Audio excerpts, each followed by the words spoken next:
नमस्कार एवरीवन, मैं रोहित कुमार अपने चैनल लिपि बोर्ड इनोवेशन क्लासेस में आप सभी का स्वागत करता हूं। और आज हम लोग पढ़ेंगे गैसों की द्रवों में विलेयता। तो नंबर 2 हम पढ़ने वाले हैं गैसों की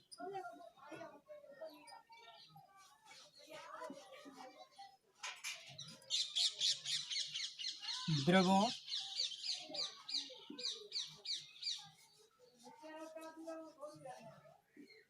में विलेयता। ठीक है, तो ये हम लोग आज पढ़ने वाले हैं। क्या होता है ये आगे इसमें देखेंगे। तो गैसों की द्रवों में विलेयता, ठीक है, तो देखते हैं। आप जानते हैं जैसे कि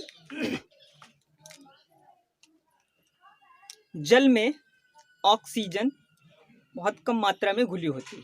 ठीक है, जल में क्या है, मैं लिखता हूं जैसे, ठीक है, जल में O2 क्या है, ये गैस है भाई, क्या है, ये लिक्विड है और ये गैस है। ठीक है, क्या है, ये गैस। ठीक है, इसकी मात्रा बहुत कम घुली होती है जल में। ठीक है, लेकिन जलीय जीवन को जीवित रखने के लिए पर्याप्त होती है। ठीक है, या हम लिख दें यहाँ पर जलीय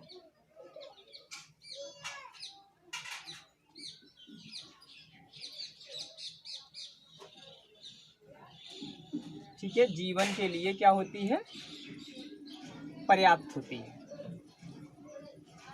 पर्याप्त होती है। ठीक है,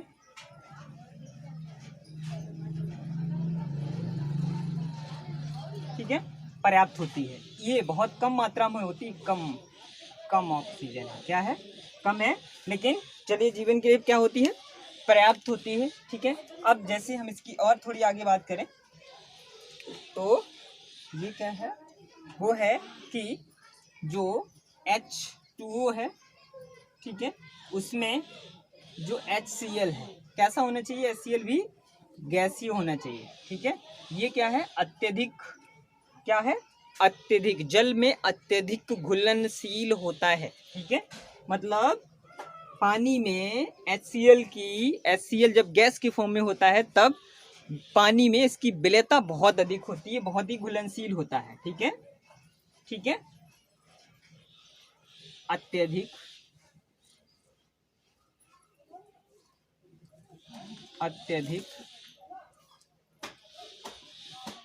घुलनशील है, क्या है, अत्यधिक घुलनशील है।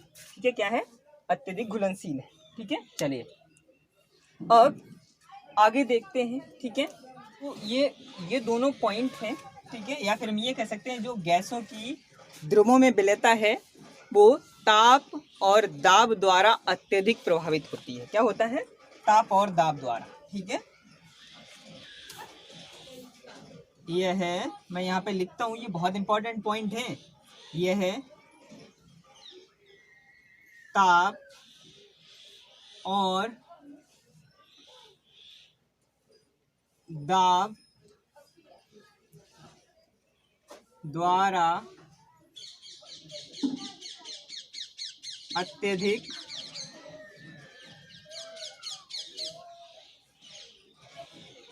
प्रभावित होती है,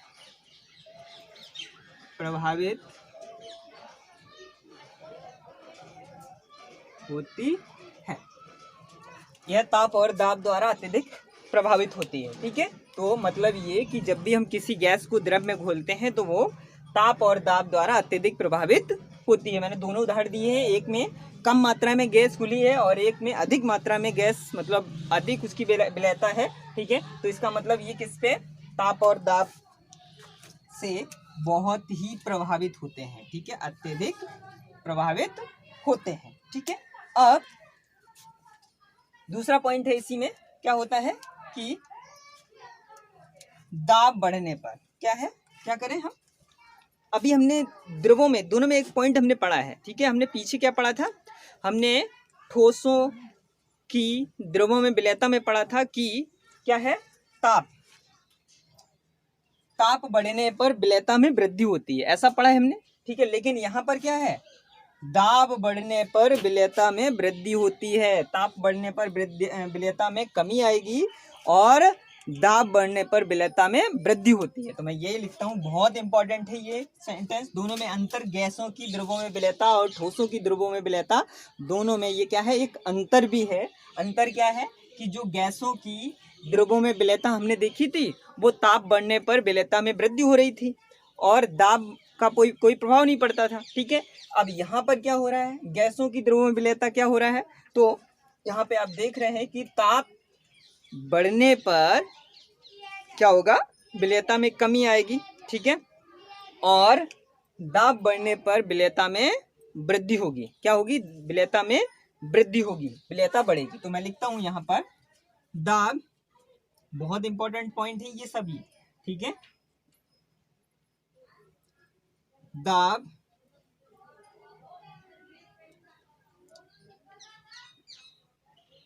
बढ़ने पर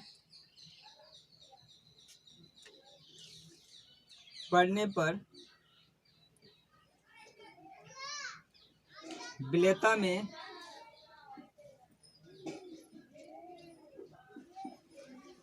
क्या हो जाती है, वृद्धि होती है, ठीक है। क्या होता है, वृद्धि होती है, ठीक है। अब इस सेंटेंस को प्रूव करने के लिए आप क्या करेंगे, ठीक है। इस सेंटेंस को आपको क्या करना है, प्रूव करना है, ठीक है। तो चलिए देखते हैं कैसे प्रूव करना है, ठीक है। तो प्रूव करने के लिए हमें क्या करना है, तो देखते हैं कैसे हमें प्रूव करेंगे। एक सिस्टम, ठीक है, माना कि हमारे पास क्या है, एक निकाय है। क्या है, निकाय, ठीक है। निकाय को अंग्रेजी में क्या बोलते हैं, सिस्टम बोलते हैं, ठीक है। एक निकाय हमने लिया है और हम वहीं से चेक करेंगे कि दाब बढ़ने पर विलेयता में वृद्धि कैसे होती है, ठीक है। चलिए देखते हैं, बहुत आसान है। तो मैं यहाँ पर चित्र बनाता हूँ। ये रहा हमारे पास एक बीकर है। क्या है, हमारे पास एक बीकर है। इसे बहुत आसानी से समझिएगा, बहुत इंपॉर्टेंट है ये।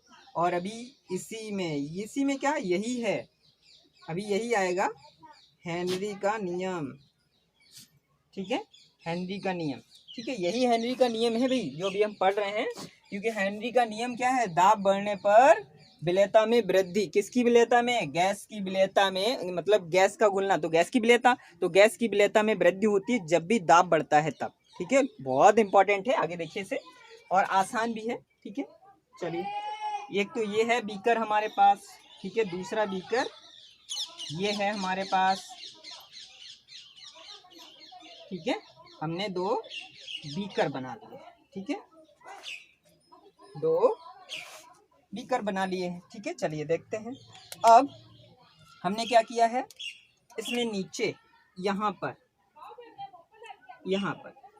ठीक है, क्या लिया है, यहाँ पर हमने विलयन लिया है। क्या लिया है, विलयन। ये क्या है भाई, विलयन, ठीक है। ये क्या है, विलयन, ठीक है। अब यहाँ पर मैंने क्या लिया है, एक पिस्टन लगाई हुई है। क्या लगाई है, एक पिस्टन ऊपर लगाई हुई है। और इस वाले पोर्शन में क्या भरा हुआ है, अभी दिखा रहे हैं आपको, ठीक है, ठीक। ये क्या है, ये पिस्टन लगी हुई है। बहुत आसानी से समझिएगा इसे, बहुत आसान है, एकदम इजी, ठीक है। तो और इसमें क्या भरा हुआ है भाई, इसमें भरी हुई है गैस। क्या है, इसमें गैस, क्या है,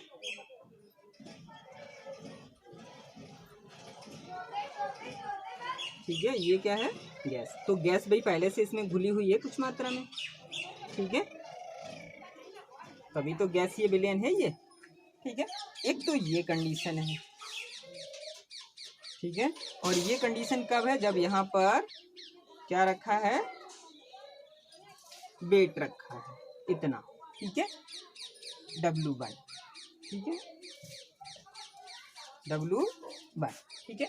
ये सिचुएशन है। तो ये क्या है, ये है बिलियन, और ये क्या है, ये है, हिंदी में लिख देते हैं चलो, पिस्टन।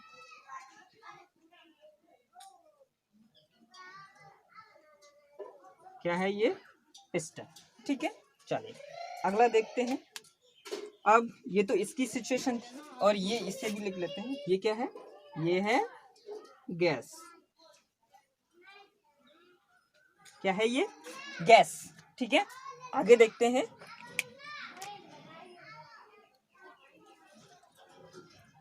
ठीक है, अब इधर भी देते हैं फिर से।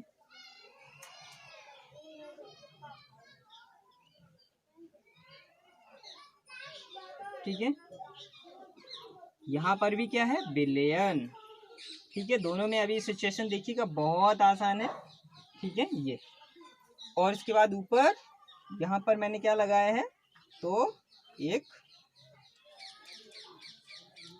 नीचे लाते हैं, ठीक है। अब ठीक है, ठीक।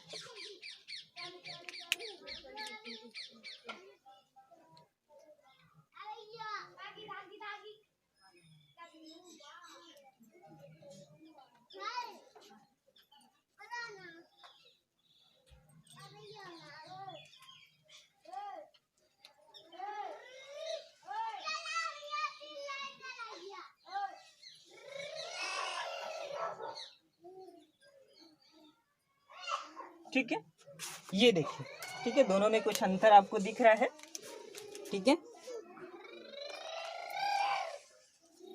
ठीक। चलिए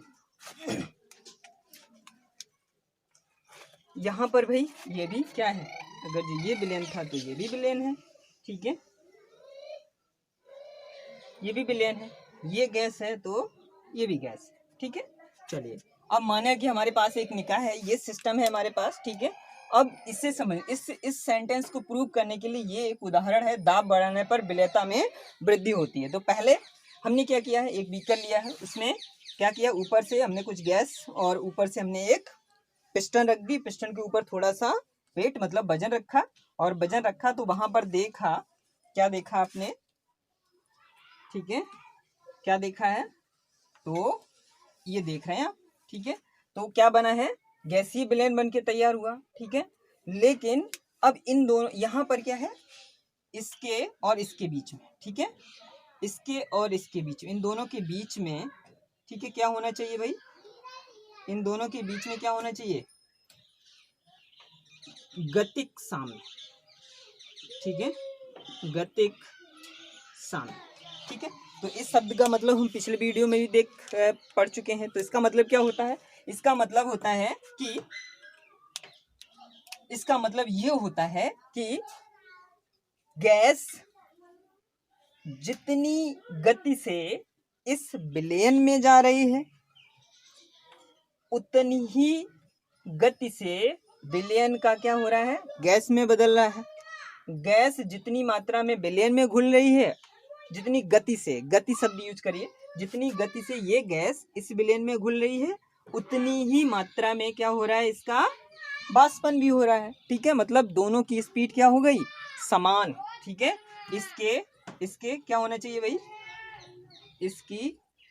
इसका विलयन का वाष्पन हो रहा है तो गैस बन रही है, और इस गैस का क्या आ रहा हो रहा है, इस विलयन में क्या हो रहा है, उसका घुल रहा है। तो दोनों की स्पीड क्या है, बराबर मात्रा में है। तो इसी को हम क्या कहते हैं, गतिक साम्य कहते हैं, ठीक है। तो गैस का विलयन में और विलयन का गैस में, तो मैं यहाँ पे लिख देता हूं, इसका मतलब क्या होता है, इसका मतलब गैस का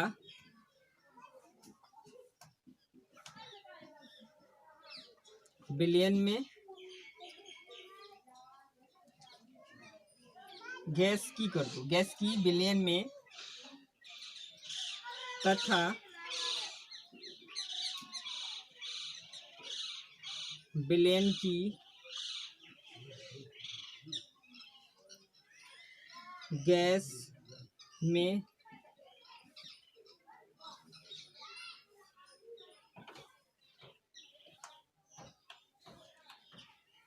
गैस में गति समान, ठीक है, समान होती है। क्या होता है? समान होती है। तो इसे क्या कहते हैं हम? गतिक साम्य कहते हैं। ठीक है, क्या कहते हैं? गतिक साम्य, गतिक साम्य कहते हैं। ठीक है, इतना कंडीशन है और इतने वेट पर, पिस्टन के वजन पर। ठीक है, अब हम क्या करें, इसमें क्या करते हैं? ठीक है, गतिक साम्य है। ठीक है, अब गतिक साम्य है, अब हम क्या करें? दाब में वृद्धि कर रहे हैं। एक था पहले, मैंने यहाँ पे उठा के 1 2 3, ठीक है, 3 रख दिए यहाँ पर वजन। अब क्या होगा? अब सिचुएशन देखिए इसकी बहुत ही इंटरेस्टिंग है। अब क्या होगा देखिए, तो आप देख पा रहे हैं यहाँ पर जो गैस के अणु थे वो बिलियन में कम मात्रा में जा रहे थे। यहाँ पर क्या दिख रहा है आपको? ठीक है, जैसे ही मैंने इस पे क्या बढ़ाया, दाब बढ़ाया, वैसे ही क्या हुआ है, ये क्या हुआ है? संकुचित हुए, इकट्ठे हुए। ठीक है, गैस के अणु क्या हुए? इकट्ठे हुए। इस पे तो कोई फर्क नहीं पड़ना है, इस विलेन पे कोई फर्क पड़ना है क्या? ठीक है, क्या दाब बढ़ाने पर द्रव संपीड होता है? बहुत कम होता है, तो इस पे तो अभी कोई फर्क नहीं पड़ना है। तो ये क्या हुआ है कि दाब बढ़ाने पर ये क्या हो गए? संपीड हो गए हैं। ठीक है, तो जैसे ही मैंने दाब बढ़ाया तो ये इसके अणु क्या हो गए? पास पहुंचे। तो इसका मतलब क्या हुआ है कि जो बिलियन की सतह थी उस सतह पर गैस के अणुओं की प्रवेश करने की दर क्या होगी? बढ़ जाएगी। ठीक है, और दर बढ़ जाएगी तो इसका मतलब विलेयता भी बढ़ेगी। ठीक है, विलेयता तब तक बढ़ेगी जब तक, विलेयता कब तक बढ़ेगी? जब तक गतिक साम्य स्थापित ना हो जाए। कहने का मतलब ये है कि इसके अंदर जो गैस के अणु प्रवेश करना प्रारंभ हुए थे वो तब तक प्रवेश करते रहेंगे तब तक विलेयता बढ़ती रहेगी जब तक कि क्या होना चाहिए? गैस के अणु भी विलयन से क्या? गैस में परिवर्तित, और गैस से विलयन के अंदर जाना और विलयन से गैस में जाना, दोनों क्या हो जाएं? समान हो जाएं, दोनों स्तर हो जाएं। वहीं पर क्या होगा? विलेयता कांस्टेंट हो जाएगी, विलेयता स्थिर हो जाएगी और तब तक बढ़ेगी जब तक कि ये गैस के अणु इस विलयन में क्या कर रहे हैं? प्रवेश करते रहेंगे। और जब तक दोनों में समानता नहीं हो जाएगी तब तक क्या रहेगी? गतिक साम्य रहती है। ठीक है, तो गतिक साम्य स्थापित करने के लिए ये सिचुएशन थी, यही, ठीक है, यही महत्वपूर्ण है। ठीक है, इसके लिए लिखते हैं। तो हम देखते हैं यहाँ पे मैंने क्या सीखा है। तो बिलियन पर क्या सीखा है, मैं यहाँ पे लिख देता हूँ।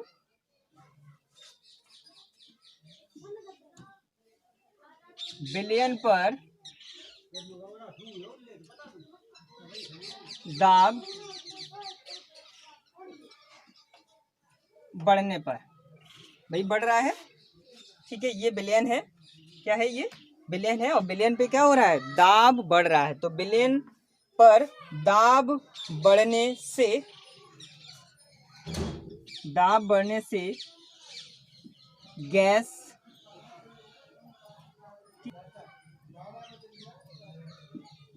विलेयता में क्या हो गई है? वृद्धि होती है, वृद्धि होती है। ठीक है, ये है विलेयन पर दाब बढ़ने से गैस की विलेयता में वृद्धि होती है। क्या हो गई है?